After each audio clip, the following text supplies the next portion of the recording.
giving it to me. I just finished taking my medication and what getting ready to close for the night. I just thought I'd say bye quickly and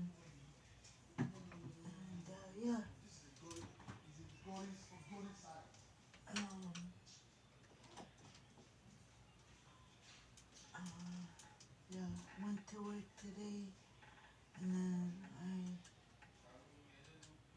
I came home. Was very tired today. 24 hours. Move into your future with Open Door.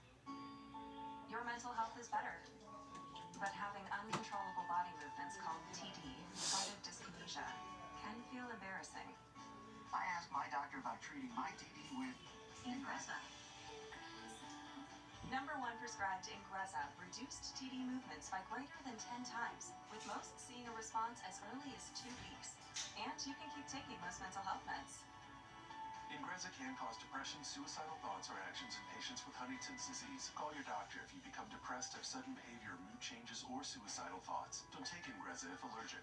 Serious side effects may include allergic reactions like sudden, potentially fatal swelling and hives, sleepiness, the most common side effect, and heart rhythm problems. Know how Ingrezza affects you before operating a car or dangerous machinery. Report fever, stiff muscles, or problems thinking, as these might be life-threatening. Shaking, stiffness, drooling, and trouble with moving or balance may occur. Taking control starts with asking your doctor about Ingrezza. No blade, no fire starters, no tools childhood. Nothing is ideal. Going back to the Stone Age here. Oh my gosh! Naked and Afraid, new Sunday at 8 on Discovery. Welcome to March. Let's dance. Every night, baby, we should be dancing. We got a short time to get away. Anything can happen in March.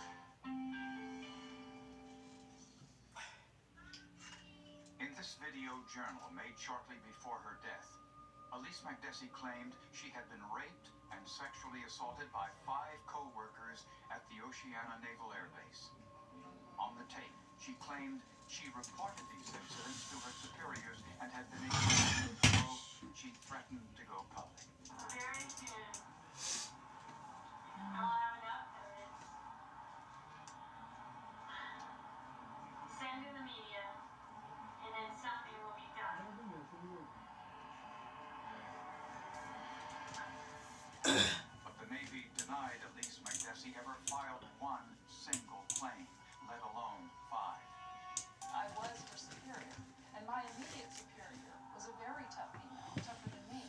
There was no word of this. Nothing was ever reported to any of us, and either one of us would have acted immediately.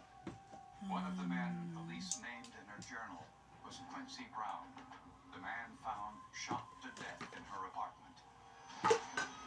Elise's husband, Eddie, claimed Brown knocked him unconscious and murdered Elise to stop her from going public with these allegations. Investigators weren't so sure. To find the truth, investigators started with the only hard evidence they had: the crime scene.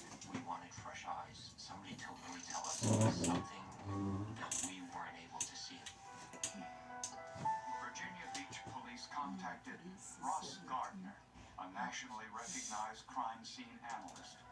This was very complex, and it wasn't until we got a lot of the DNA information back that we were able to make sense of it. But certain aspects of the crime scene analysis certainly supported Eddie's statement. But then Gardner looked more closely at the crime scene photos and noticed that they contradicted Eddie's story. The autopsy showed that the first shot penetrated Quincy's heart. This creates arterial spurts, high-pressure ejections of blood from the body, and they are easily identified. Because the blood is ejecting out in a That was stream, yesterday. it breaks up into larger masses. And so what we see in an arterial spur are very large elliptical-shaped stains. Eddie said when he saw his wife being attacked, he grabbed a gun from the nightstand and shot Quincy Brown as he rushed towards him. Yet, the blood spatter evidence and the crime scene photos showed that Quincy Brown was facing in the opposite direction. There is no evidence whatsoever that suggests that Quincy was ever standing when that wound was ejecting, or that he was ever facing back towards the nightstand. The void in the arterial spurts on the carpet tell us that Quincy was in this kneeling position at the time of the first shot, and that his physical position never altered other than to lay back.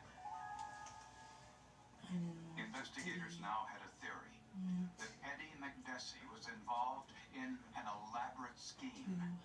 First, he convinced his wife to make the videotape and written journal accusing her 5 co-workers of rape and sexual assault. Their plan was to file a lawsuit against the Navy. Eddie McDessie told several people that this sexual harassment with his wife in the Navy would be bigger than Tailhook, referring to another civil suit in which someone collected a lot of money from the Navy. And Elise was a willing participant in the scheme. It was obvious that they had a plan in action. It appeared that there may have been some partnership between Eddie and Elise as far as setting this thing up. They planned to prove their case by luring one of the men she named in her journal, Quincy Brown, to their apartment to have unprotected sex with her, and then claim it was yet another rape. Only this time, they'd have DNA evidence to prove it. Quincy did not force his way into that apartment. He came there willingly. He had sex with Elise willingly. Investigators believe Eddie planned to kill Quincy after the sexual act was complete in order to silence him. It's not clear whether Elise was aware of this or not. Elise and Eddie bought the gun in Hampton, Virginia, the night before this event occurred. I don't know if Elise had planned that Quincy would die. I don't know. But why did Eddie kill his wife? Eddie McDessie had taken out a $500,000 life insurance policy on his wife. This was less than 30 days prior to the incident.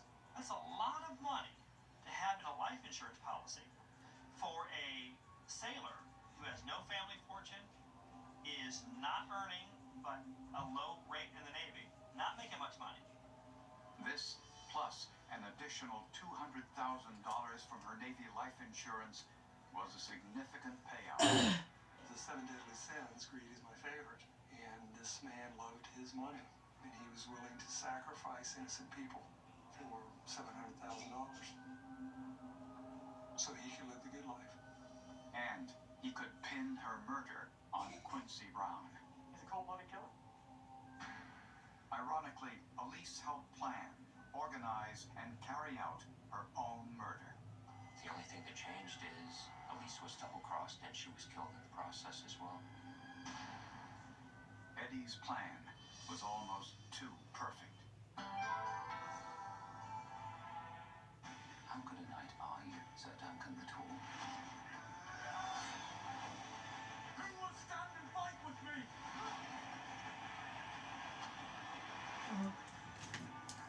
I have to be ready by 9:15 tomorrow morning.